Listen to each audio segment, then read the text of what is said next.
Okay, hello everyone. You should be able to hear me just fine, hopefully. If not, just please let us know in chat and we'll work on fixing that up. But regardless, welcome everyone to today's digital marketing webinar, practical tips for DMOs to prepare for recovery. And thank you so much for taking the time out of your busy day to spend it with us. It's truly appreciated, and I think you're going to find some really good information on here. Today, super excited to be joined not only by myself, but also more importantly, Aaron Nissen, who's our Director of Digital Strategy. So Aaron, I'll let you say hello. Hey everyone, looking forward to sharing some of these practical tips and more importantly, engaging in some questions and dialogue towards the end. Yeah, as am I. And then Nicole from Marketing Outreach Coordinator for SimpleView, who will also be here as well to facilitate and moderate questions towards the end. Moving on, guys, before I jump in and give things over to Aaron, I wanted to let all of you know about some, cool new interactive content that we just published, and we've done it for you, our DMO friends, to kind of piece through and sort through all of this madness, right? We have so many things coming at us, and we're calling this marketing in the new normal, and it provides an engaging way to not only sort through, some of the cool data that we've been putting together, but also shows you our own strategic approach to digital marketing during these new times and beyond. And listen, marketing the new normal isn't going to be an overnight thing for any of us. We very much know that. There are going to be many, many bumps along the way. And in fact, we feel that getting back to the normal we knew before is probably going to take multiple years, maybe 2 to 3 years, and it's going to run through 4 phases. So currently, we're in this phase 1, right, which we refer to internally as destination maintain, with the objective for DMOs being to reconnect and engage with their communities, which DMOs have done a phenomenal job so far with.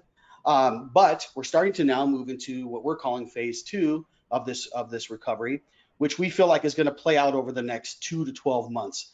And this is the phase where we're starting to see things start to return back a little bit, but we're still living with COVID. And we refer to this phase as destination rebound.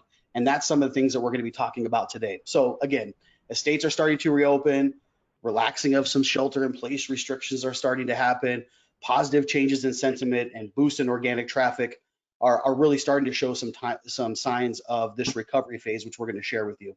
And now is the time, though, that we as DMOs and destination marketers should really start to begin to brainstorm and engineer some thoughtful VFR and drive market and regional campaigns so we can start to think about ways that we're going to leverage some of this pent-up demand. So without further ado, I want to kick things over to you, Aaron, and I'll let you start off with these practical tips for DMOs to prepare for this recovery. Yeah, thank you, Jason. Before we jump in here, there's a quick question about the sound. Is the sound still working for everybody?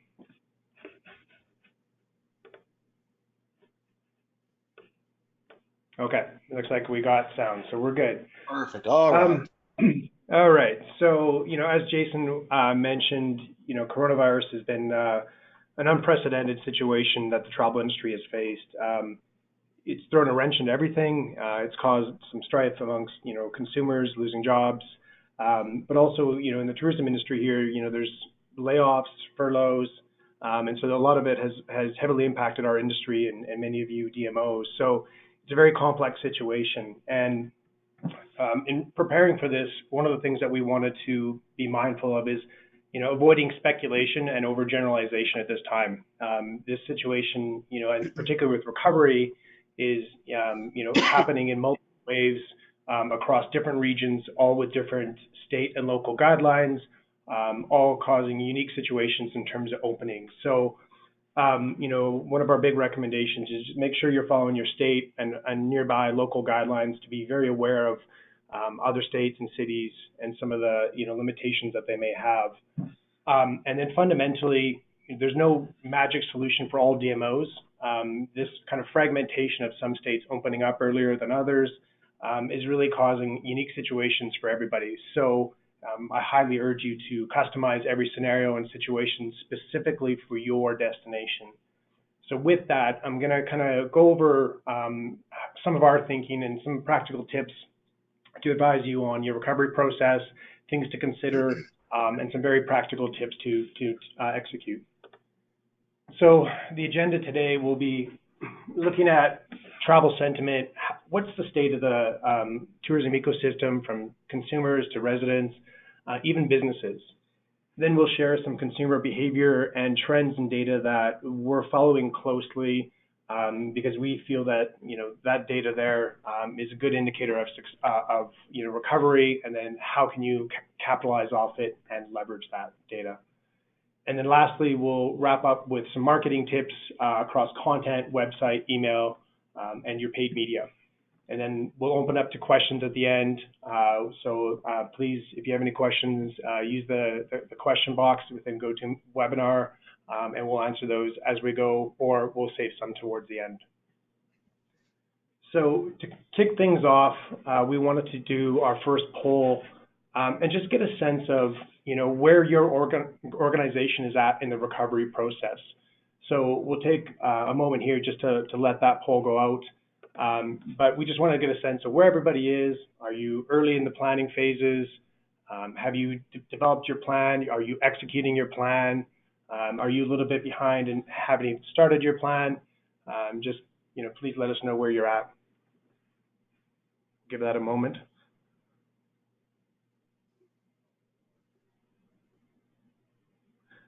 All right, looks like the majority is currently working on their recovery plan. Just give that another couple seconds.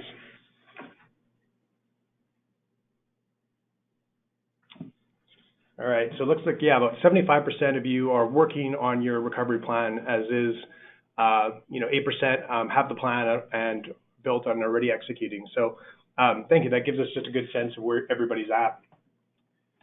So as we look at the state of the travel industry, and more importantly, sentiment towards travel, we refer to other data sources such as our partner destination analysts, who have produced this weekly travel sentiment index, which I find invaluable.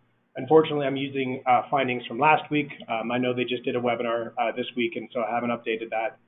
But it's really, for myself, there's so much data out there, a lot of indicators of what's happening, and it becomes a little bit overwhelming. What I really like about what Destination Analyst has done is provide a very robust survey of stakeholders, from visitors, residents, to local businesses. And so for me, it's a really good resource to look at and help plan recovery. And I'd urge you, if you haven't looked at it, to take a look at their website and pay attention to some of their webinars, which are free to watch, and you can download the reports. So using that, I'm just going to highlight a few key areas that I felt are really important to think about as you are planning your recovery. The first thing I think is we're all eager to get back to normal and drive revenues and business and get tourism going again. It's our jobs. But it's really important to be mindful of how each different stakeholder group feels about tourism. What concerns does each group have? And we look at, residents to stakeholders or businesses and visitors, each are going to have different concerns and have different perceptions on, how they view tourism. And this is very unique to each destination in that, pre-coronavirus, some destinations were facing, a little bit of resident backlash from over-tourism or congestion, et cetera, whereas some destinations are 100% tourism towns, and their economy and lifeblood is, based on tourism. So all of those factors have different, implications for your destination as we go forward. So I'm going to share with you a couple of the data points that Destination Analyst has prepared related to the sentiment of each of these different consumers, mainly just food for thought. Again, knowing that every destination is a little bit different.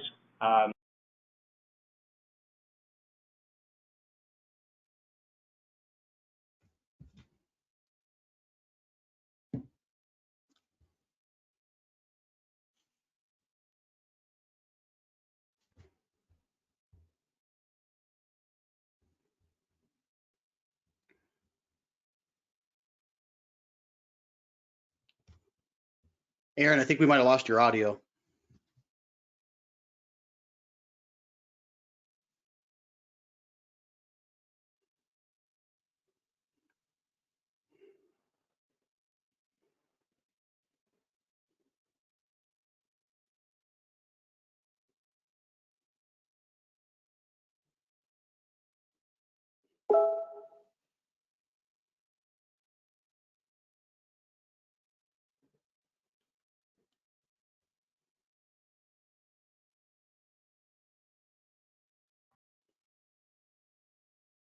All right, just give us a second, everybody. We're trying to figure out what happened to Aaron.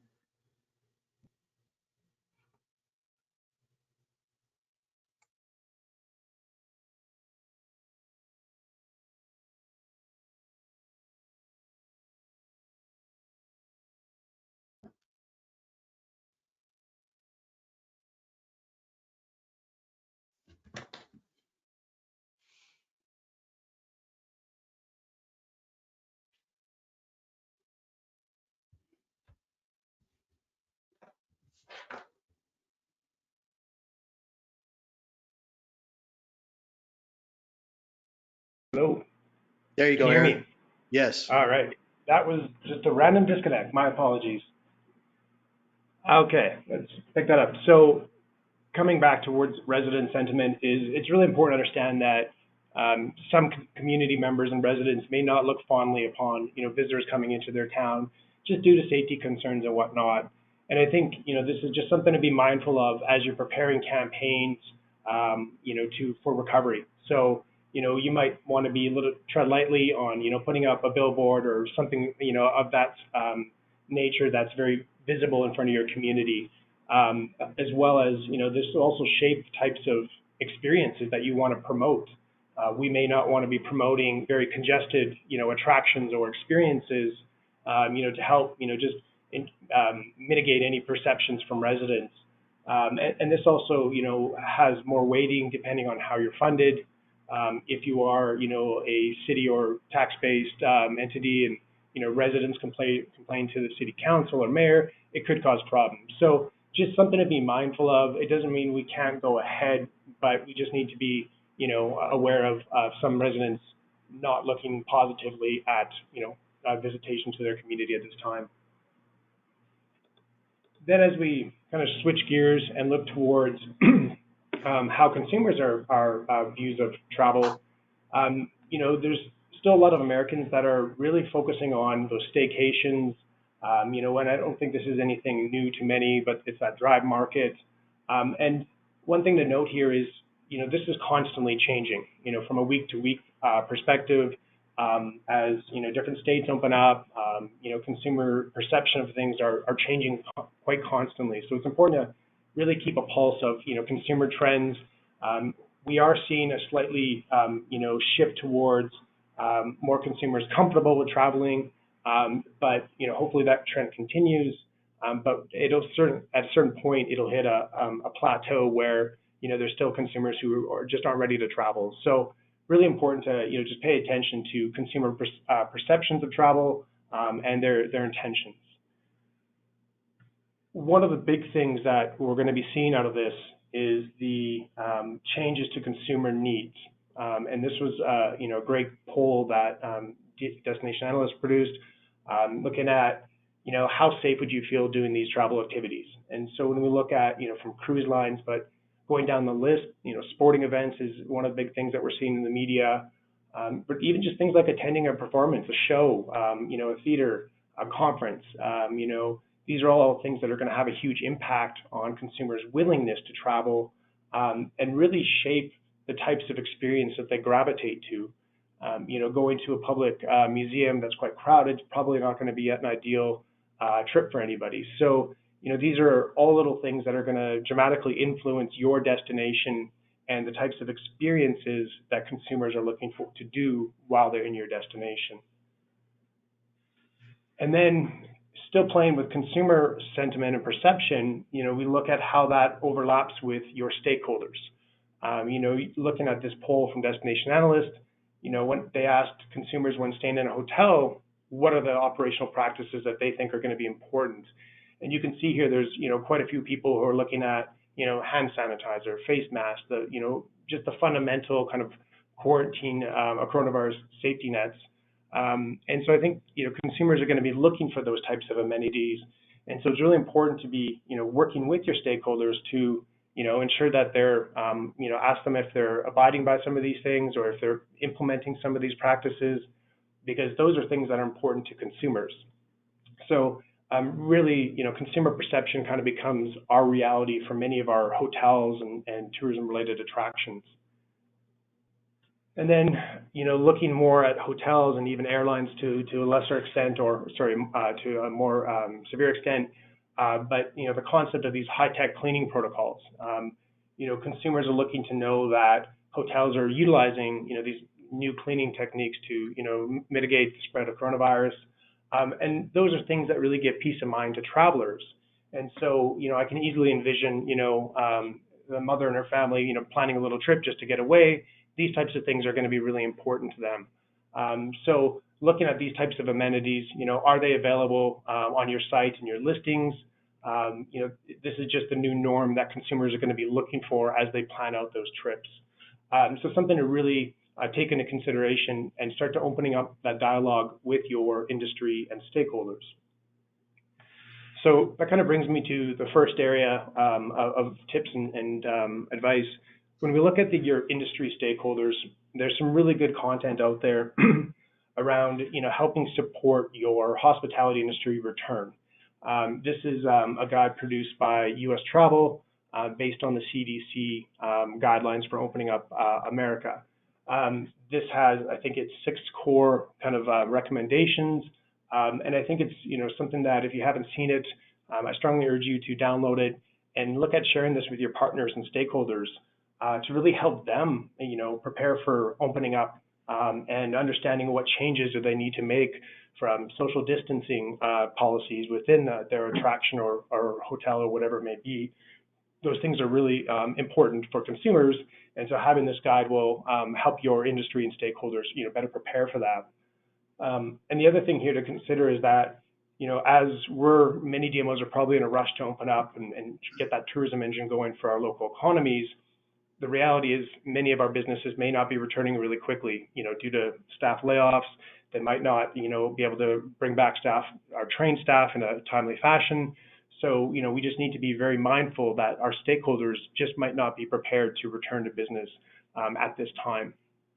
So providing some leadership and guidance such as this, I think would be, really useful asset for many of your partners. So when we look at kind of some recommendations with your stakeholders, I think now more than ever before, it's imperative that we form and nurture really strong partnerships with, your hoteliers, your attractions, your restaurants, and even airlines in due time. But this is a time to really come together to collaborate and focus on things, growing the economy together in a sustainable way, sharing best practices, and just making sure that all of your stakeholders are kind of behind you and you guys are all working in unison. Some other tips around communicating with your stakeholders as we are preparing to open up, or you are. It's really important that we're just doing the little things, sharing tips and best practices. Maybe there's a great case study of a business that opened up and they did something, fantastic. Those are good internal case studies to share with other stakeholders and operators. I know myself, I've been on a lot of webinars, seen a lot of data and trends about what's happening, across the travel landscape. That information is probably not content that your stakeholders get to see on a regular basis. So it might be worthwhile sharing some of that stuff with them so that they better understand, the landscape, what's happening, and potential opportunities down the road. And then as you are starting to build out campaigns, it's really important that the timing, the messaging, the target audiences, that's all communicated to your stakeholders so they know how they can support it or get behind it. That full transparency, around any, investments in your campaigns is really important. And then some little more pragmatic approach to, updating business listings. We've gone through this process where, many businesses were closed, some opened on very limited service, and operators had to update their CRM listings, their Google My Business, Facebook, and TripAdvisor. And now as we're starting to open up, we need to remind those stakeholders to go the other way and, make sure that their hours of operation are updated to reflect new services or amenities that are not available. And then, throughout all of this, because I can't imagine how difficult it's been for many of your stakeholders and businesses, but, just a reminder to manage reviews. There's been some very entertaining, stories of, I don't know if anybody saw, but a woman in Red Lobster the other day, there was quite a bit of animosity, and there's quite a few little stories that happen like that. And so it's really important for these businesses to just manage those reviews and negative and positive perceptions, because there is a little bit of hostility in the industry, or from consumers, and so just making sure that businesses are doing those fundamental things right. And then as we look kind of going to the new norm, it's important to talk to your stakeholders about adding potential COVID amenities. So what amenities are open? If you're a hotel or resort, is the swimming pool open? If somebody wants to take a getaway and they go to a resort hotel and the pool's not open, that's going to be a disappointing experience. So just making sure that amenities you're very transparent on your business listings, and etc. And then lastly, considering new COVID-related amenities. Is there a need for businesses that are deemed socially distant and open, or high-tech cleaning, as I alluded to? And there's probably a myriad of other little things, but it's really important that you're working with or talking to your stakeholders to identify any of those amenities or needs that they can be applying to their business listing, through CRM listings, and on your website. So as we kind of take a pause moving into the next section, the next poll that we had was just really looking at, how are you as an organization funded? This is going to be, kind of dictate some of the policy and the direction that your organization is going to go from a recovery planning process. So, if we look at, if you're largely funded by a T-bid and hotel taxes, that's going to steer your strategy towards heads and beds. Other DMOs might be membership-based, where then they can equally support all partners. And then some entities are government-funded, and that's if you're a government-funded entity, it's even more critical that you maintain resident satisfaction. So there's quite a few of these factors from funding models that really have an impact on the direction of your strategy coming out of this. So we'll just give that a moment. So it gives me a bit of a sense of the audience and some of the needs as we go through this next section.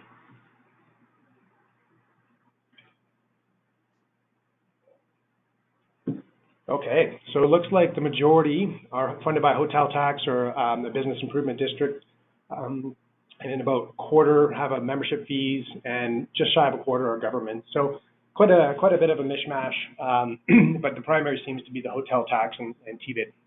So that's good going into this next section. So one of the things that we really start to prioritize in terms of recovery is consumer behavior. It's very easy to just go back to our old approach of marketing, focusing on branding campaigns, generating awareness, etc. And there's nothing against that, but we're just looking at how do we practically grow our tourism economy in the most effective way, so that we can get businesses back up and running at full capacity, start generating revenues for additional marketing, and for the community. So when we look at the general consensus of how recovery is going to occur, there's that short-term approach of inspire and convert, which is really focused on local engagement, providing leadership to local and community. The next wave is the leisure drive markets, as different states tend to start opening up. There's going to be a lot of people driving, taking trips to see loved ones, or getting away to cabins, or just a quick staycation, so to speak, which is the next one. So I think that's nothing groundbreaking in terms of where consumers are, where the market opportunities are. But as we look ahead, there's a different complexity added to this, which I'll cover in a moment. Visiting friends and relatives, I think, is another key area just to be mindful of in the short term. And I think that's going to vary from, person to person, because, after this, there's many of us who haven't seen loved ones in a while, and some are going to be willing to take that risk to maybe fly or travel to go catch up with family. And there's some concern about, the senior population who might be risk adverse to traveling due to their health concerns. But there's also going to be some seniors who are just happy to go, catch a flight, go spend a month with their kids and grandkids to maybe help, take care of some of the daycare and whatnot. So, there's a lot of complexity even within each of these different audience groups that are quite nuanced. And then I think generally we all agree that long-term there is an opportunity to inspire and generate awareness right now, but it's going to be largely, restricted by limited domestic air travel, business travel, and meetings events, which, depending on who you talk to within the industry, we're looking at, probably about a year before that starts to really recover. So I think, this is a pretty standard approach of recovery waves, but what we really want to highlight here in this next section is the different nuances and changes in behaviors for consumers. So one thing that we've been looking at is, DMO traffic across 202 DMO websites. We saw a pretty dramatic decrease in around March 11th, and we're starting to see a slow recovery in terms of visitation to the website. But when we look at organic traffic, the story is a little bit more optimistic in terms of the recovery is happening at a larger pace. And so we look further into that to determine, what types of visitors what type of content are they looking for on DMO websites. And I think we've kind of gone through this phase of, locals, of restaurant, takeout, and now we're starting to get into the next wave of, what can we do in that destination, whether it be outdoor activities, etc. Related to that, the other thing that we are monitoring is our visitor insights. So with various destinations that we work with, we've got, visitor arrival data at key locations of airports and whatnot. That just really helps, gives us a sense of, what are the traffic patterns from the locals or long haul at key locations and attractions. So this is also a really good indicator, and unfortunately this was, Q1, but we are monitoring, this visitor data to look for growth trends and which markets are growing faster than others.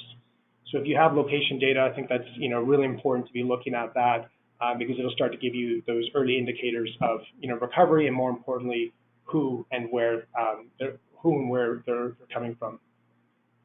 So lastly, before I jump into the intent and some of the data we have, I just wanted to share, one of the tools that we use is, Google Trends, which allows us to, just go look at what people are, search patterns and which search patterns are increasing or decreasing from a regional perspective, et cetera. And the reason this is really critical in terms of, how we see recovery is brand campaigns and awareness campaigns may take time to, generate results.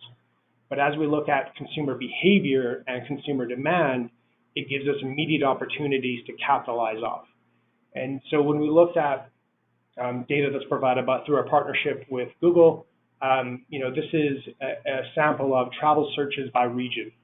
And so this is a list of about 80 different travel-related searches. And what this is showing us is the uptick in travel searches by region. So you can see here across the last 3 weeks, the South and the West are showing more signs of travel recovery, whether it be accommodations or camping or whatnot. And so this is a good indicator that really highlights how fragmented the U.S. particularly is going to become as different states enact different policies, et cetera. So as we further break down this, we can look at which states are showing prolonged interest in travel. And right now we can see Louisiana, West Virginia, Alabama. Those are the states that are showing the most immediate shift towards travel recovery in a myriad of different searches. So we tend to focus on the 14 to 21 day trends. The 1 and 2 day trends are a little bit in flux, so we don't give those a lot of attention. But there are early indicators of things might be returning. So this is a tool that we have, and if you want more information, feel free to reach out to us after this, and we can discuss your destination and what we're seeing. But across the board, what's really interesting is from a category interest, we're seeing a massive shift towards campsites, campgrounds, RV accommodations and whatnot. And this is where I think DMOs are going to have to make really tough decisions, because as many of you in the last poll are funded by a hotel tax and a business improvement district tax. So for things like camping, is that going to help your revenues or your tax? And so those are things that that is the trend, but it may not be right for some destinations. Whereas others who might have campgrounds that are members, that will be a strategy to put some limited resources in. But I think the other big universal takeaway here is we're seeing a pretty strong search for accommodation packages, last minute deals, and last minute travel. We don't know for sure, but one of the speculations that we have is that there's people out there who are a little more risk adverse, who are willing to take on a little bit more risk, and looking just for a great deal to kind of leverage the current situation where hotel rates are probably down. So I think that as an indicator for many destinations, it just kind of reiterates the need to partner with your hotels, create packages, try and include as many other stakeholders in that as possible, because there is some demand for that right now. So these are really good indicators of what consumers are looking for. And so our suggestion is to really mine this information and start to, cater to leverage this demand from consumers, because I think a lot of us are a little bit pent up and want to get out there and do things, but our travel patterns are going to change. And so adapting to consumer trends will allow you as a destination to, better capitalize off this immediately. And so just to show how regionally fragmented this is, here's two destinations. I'll give you a moment to personally just think about which one you think is. They're both states, but you can see how, over the last 21 days, you have two different states with completely different travel patterns and search interests. And so on the left, you can see house swaps and home exchanges. On the right, it's more last minute deals on accommodations at a very high margin. So this is kind of just shows the regional disparity and how there's no one size fits all for any destination. It's a very complex situation, and that's where we're trying to avoid, a one size fits all solution for everybody. So the answers is on the right was Florida, and on the left was Hawaii. So you can imagine how every state and even county and municipality probably has quite varying different, trends and patterns that are unique to them that they can leverage and capitalize off. So just to kind of wrap up in terms of the planning, and then we'll get into the practical tips, is I think the first thing we need to really do is start reassessing our goals. What does success look like during, the recovery plan? And I think some of the tough decisions are we going to focus on awareness campaigns, or do we need to drive conversion right away? Conversion obviously will drive heads and beds quicker, but awareness might be a longer term play. So we need to factor in which is more important. Do we focus on conversion, then shift to awareness, or do we want to just go with awareness? So really reassessing your goals and how you measure success is probably your first starting point. And then know not everyone's going to want to travel. There's a large portion of the populace that are still afraid of travel, or they're concerned about safety, and they don't want to risk it. And so I think we just need to acknowledge that maybe targeting everybody with a message may not be the most efficient use of funds. So just really understanding that's just consumer mindset. I keep harping on this one, but really, I think the immediate opportunity is to capitalize on that consumer demand. What are the search patterns? What are people looking for? And then you as a destination, triangulating that back to your offerings and experiences to try and, capitalize on consumer demand right now. And I think that's probably the quickest step to success and recovery for many destinations. Unfortunately, some of it may be camping and RV, which might not work well for the TBID, but again, those are some of those tough decisions that DMO should, consider. And then analyzing your destination to determine which experiences should you be promoting. It might be a little bit insensitive to, promoting attractions or festivals or events where there's, large populations of people congregating. So it just means we need to kind of pivot our imagery and our messaging and the types of experience that we promote. Again, just, coming back to travel behaviors and consumer needs will change. It's going to be a completely different world after, as we recover. Hopefully over time that starts to go back to normal, but there's going to be a lot of new needs that we need to meet in terms of safety or amenity information, et cetera. So this is something just to, I really wanted to reiterate that things are going to be different, and it means we need to pivot our marketing and our strategies. And then just the complexity of recovery. It's not as simple as a drive market. It's, drive market plus what experiences are they looking for from camping or outdoors or, cabin rentals or, house swaps in the case of Hawaii. Consumers are going to be looking for different things. And so therefore we might need different strategies to, meet the needs of our drive market. And that one size fits all is not going to work for everybody in the drive market, but really honing in on which audiences want which types of experiences means you might have 3 or 4 campaigns running in your drive markets targeting different audiences around different behaviors. And then, continually adapting your strategy. We are constantly, every week, updating our plans with partners, looking at new information, new sentiment from like destination analysts and whatnot, to look at how are things trending. And it changes from day to day, week to week. And so it's really important that we, don't just develop a strategy and stick to it. We need to be a little bit flexible in the direction we're going, and continue to adapt as things change and unfold. So with that, I'm going to just take a quick pause to see if there's any questions thus far before we get into the practical marketing tips and takeaways from this.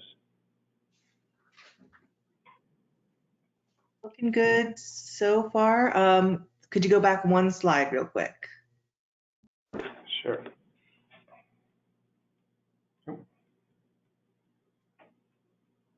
And you guys, you will be getting a copy of the slide deck and recording later this afternoon. All right. Okay. We good? Looks like we're ready to go on. All right. Okay. So from some marketing tips, once again, in terms of the planning, it's, every destination is going to be very unique because there's a lot of, things from the state laws and policies to stakeholder readiness, resident satisfaction. I think all of that will shape the direction you go. Having said that, here's some practical tips to kind of take away going forward. So the first area is content. Content, we could probably spend an hour on this, and I'm sure Sandy will be speaking to that if she hasn't already. But there's some real opportunities here coming out of this.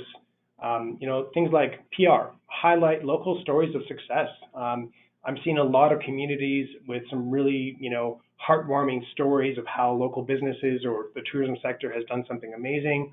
And those are great PR opportunities, and you got to be cautious because you don't want to seem exploitive, but I think it's a way of giving back to your communities, and some of the businesses, and just rewarding all the good work that people have done.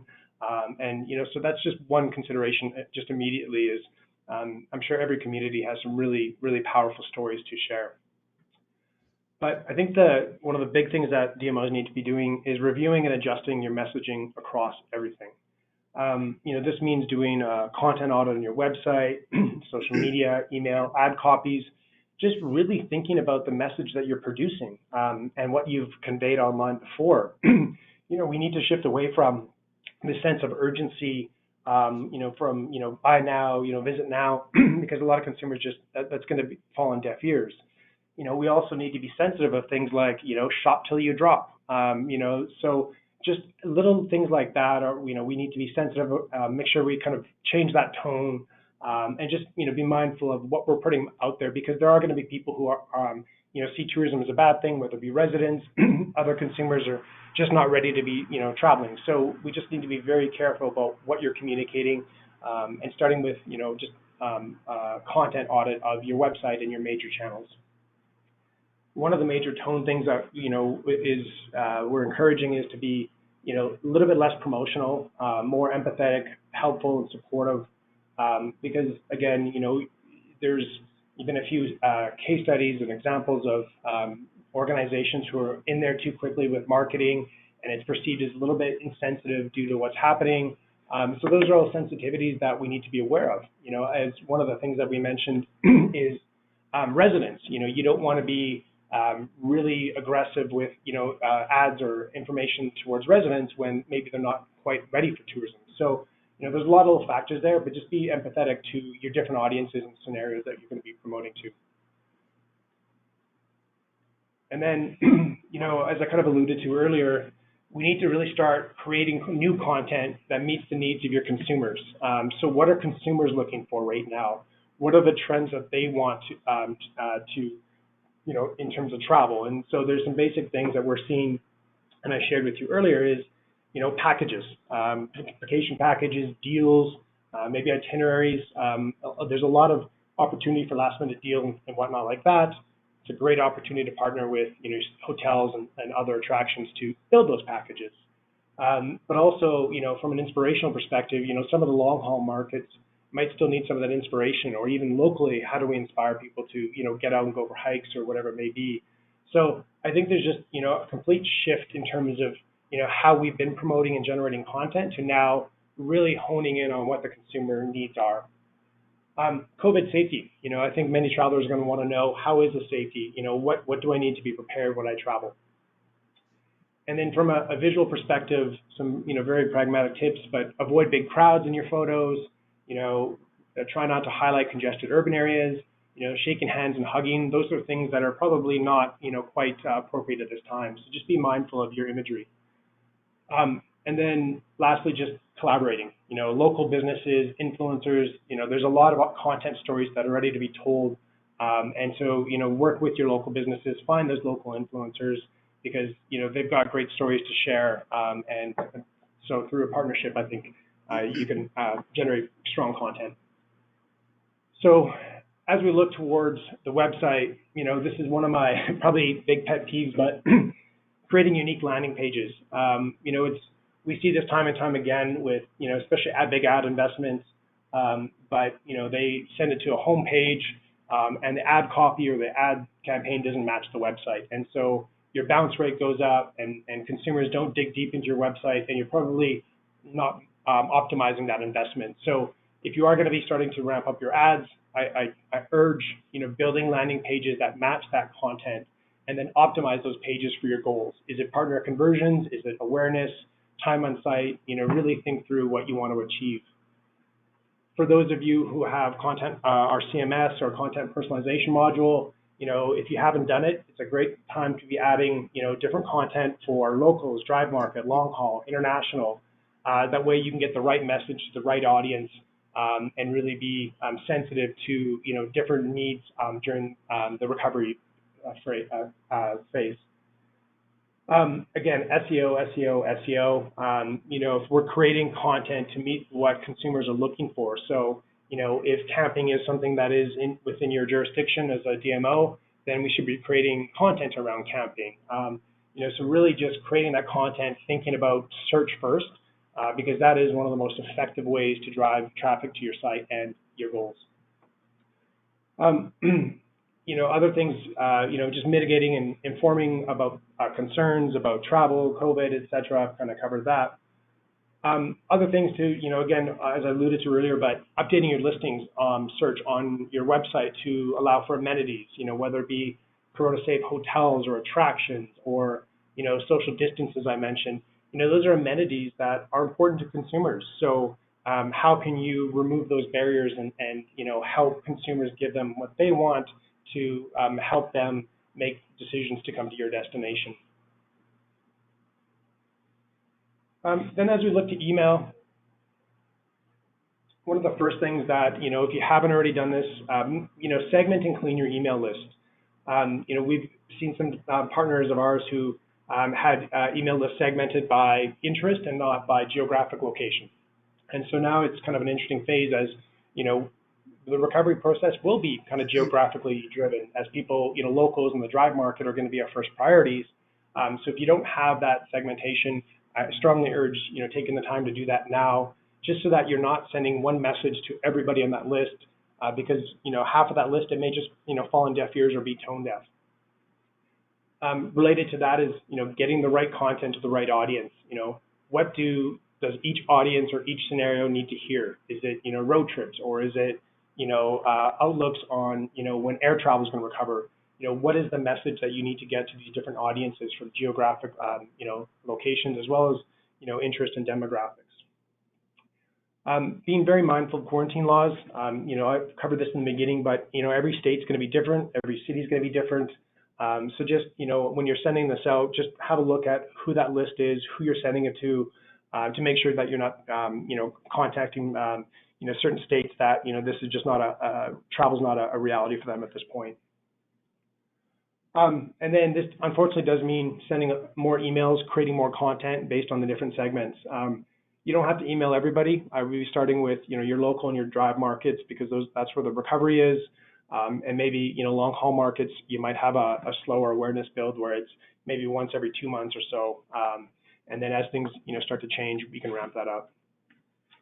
Because the tone of your message is much more critical during this time, if you're not doing it, but A/B test your headlines or your subjects, make sure you're getting the tone right. It's really critical that, we're very sensitive to, how consumers are feeling right now, and making sure that, they click through and into your emails. And then kind of related to landing pages, but just build that continuity from the email right through to the website. I've seen it a few times where the email just sends somebody to a homepage with a great story and there's nothing else there. So it's really important that you think through the clicks. Once they click on your story in your email, they go to your website. What do you want them to do on your website? And so for those with, say, marketing automations or Act-On, this is a perfect time to be building programs around that to lead score and segment consumers a little bit more to get them to the right content a little bit quicker. And then last and probably most importantly is looking at paid media. I think one of the things that I'd strongly advise is really being efficient. Just because things are starting to open up doesn't mean we should be doing a full-on brand awareness campaign. There's going to be some people who aren't ready to travel, and so full-on a campaign might not be the most effective use of resources, particularly as some DMOs probably have budget cuts, et cetera, like that. So we really need to be efficient. So we'd recommend starting slow and focus on performance. Target the right audiences with the right messaging to drive an action. Focus on those click-through rates, but more importantly, what are they doing when they get to your website, and how is that helping achieve your goals? Using this layered approach based on your scenarios. So, there's going to be VFR, there's going to be drive market. What are each of those different scenarios? What's the content each of those audiences need? And that may mean having multiple ad campaigns targeting, different audiences at the same time. And then as things continue to change, these scenarios are going to, continue to adapt. So really start with those scenarios and develop your ad campaign from there. As I mentioned, just hyper target your ads, focus on the need, the motivation, and try and avoid, that spray and pray approach, unless, budget and resources allow for it. But, we are going to have to be a little more accountable during this time if budget cuts have happened. Kind of related to content, but just being mindful of the tone, your messaging, your creative, be careful not to avoid that or to avoid the, urgency, and just be empathetic to, your audiences and who might be the recipients of that. As I harp on, custom landing pages to make sure that they match your ads. If you have ad copy out for, camping or whatever, they should be a landing page that reflects that. And, time and time again, we see a lot of, clients who, ad agencies are doing a big buy, but it doesn't match the website, and so you get a high bounce rate. And, we just want to make sure that you're leveraging your investment that you've made in the ads. And then remarketing. If you've spent, $1 to get somebody to your website, it's a great opportunity to stay on them, try and bring them back, to your website and kind of upsell them based on a relationship that you've already established. So lastly, looking at, paid search, I covered this early in the beginning, but, there's a real opportunity to prioritize high growth search categories and regions. And this is a bit of a departure from how we've traditionally done this or done paid search. But there is huge demand, bubbling up. I think it's probably because of the pent up demand to get out and travel. So really making sure that you capitalize off that. And just like any planning, adjust your strategy weekly because things are changing from week to week. So it's important that we don't set it and forget it. And if you have an agency running it, stay on their case to find out what are they doing, how are they changing things constantly. Making sure that you're not bidding up with your partners. As everybody's starting to come back and think about recovery, other partners and stakeholders may be investing in ads as well. And you don't want to get into a bidding war with, say, hotels or some other stakeholder group.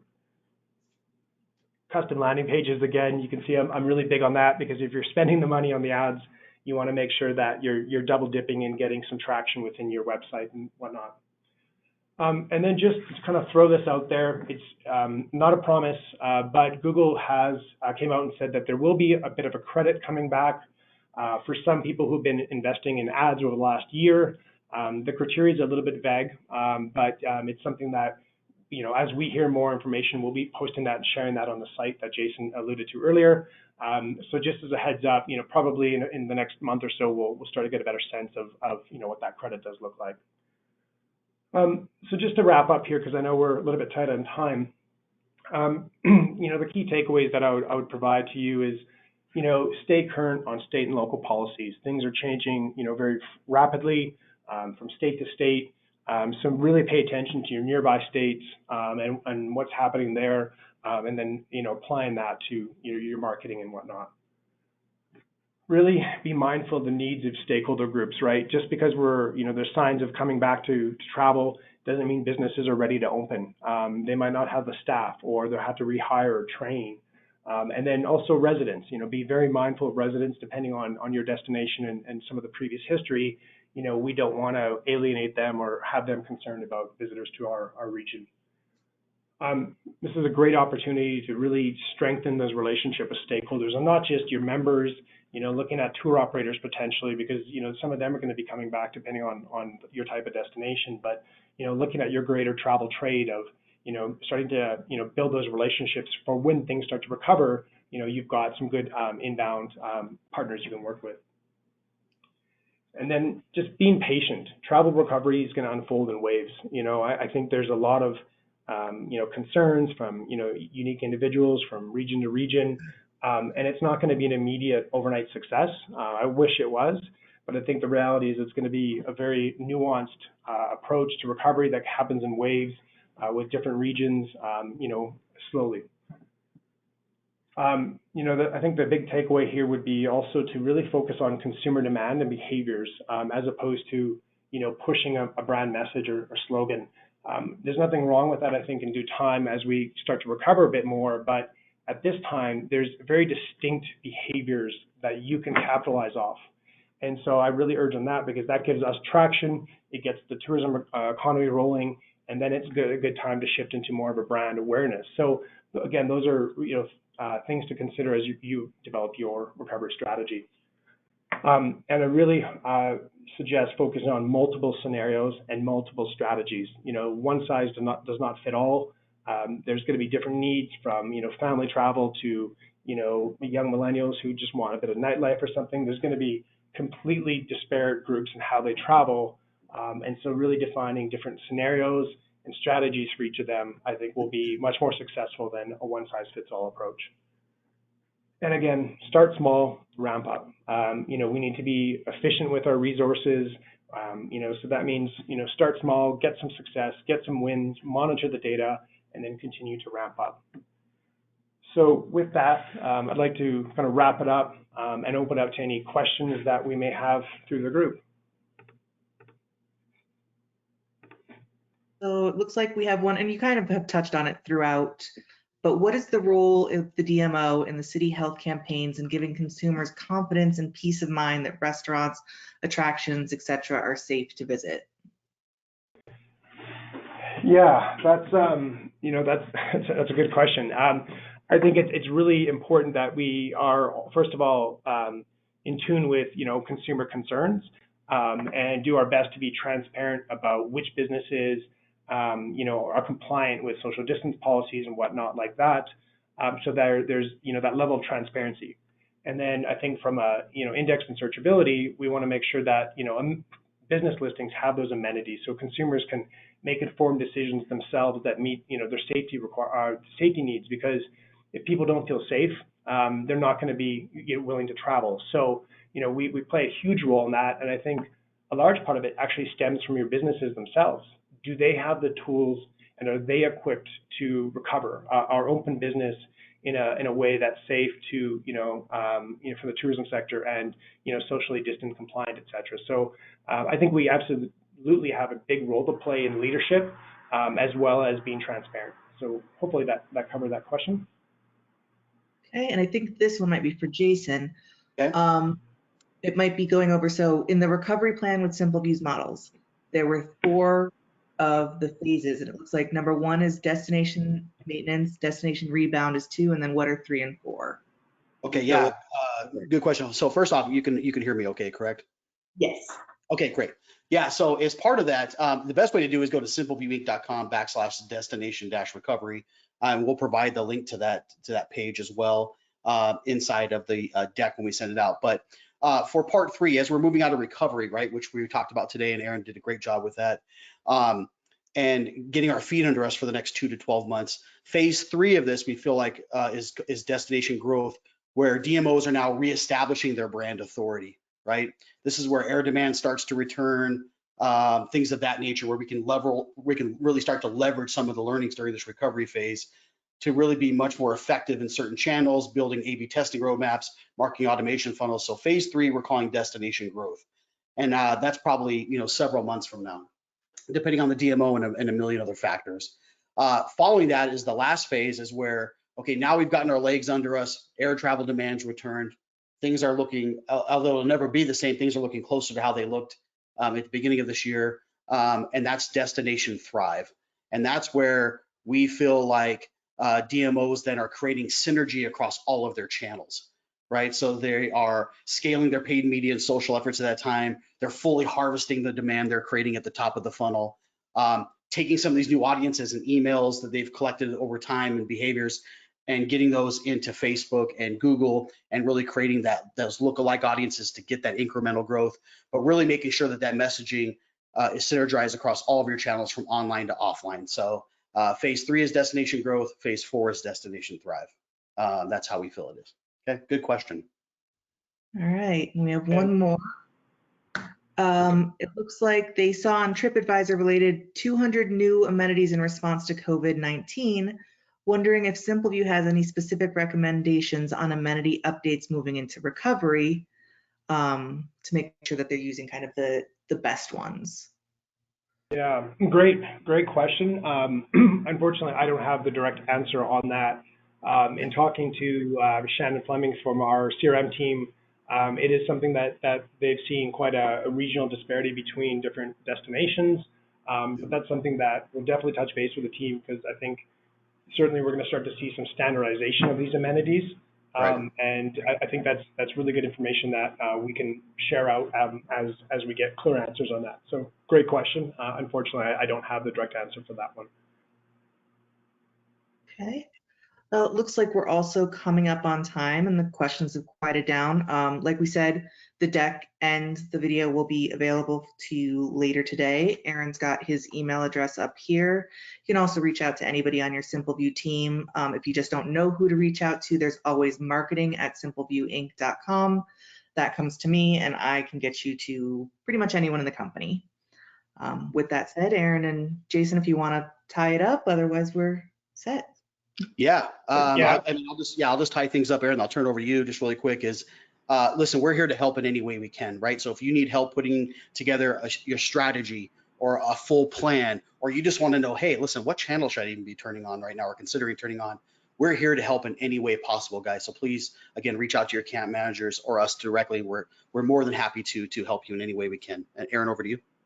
Yeah, and I think my big thing is that there's we need to avoid this silver bullet thinking, and that there's a magic solution for every destination. And I think now more than ever, the travel industry is going to be much more fragmented, nuanced to each destination. And so, as you as leaders in your destination for the tourism economy, we need to be very cognizant of that and develop strategies that are going to work specifically for us during that recovery time. Because as I alluded to, there's a lot of consumer demand for things like camping and RVing and last minute deals.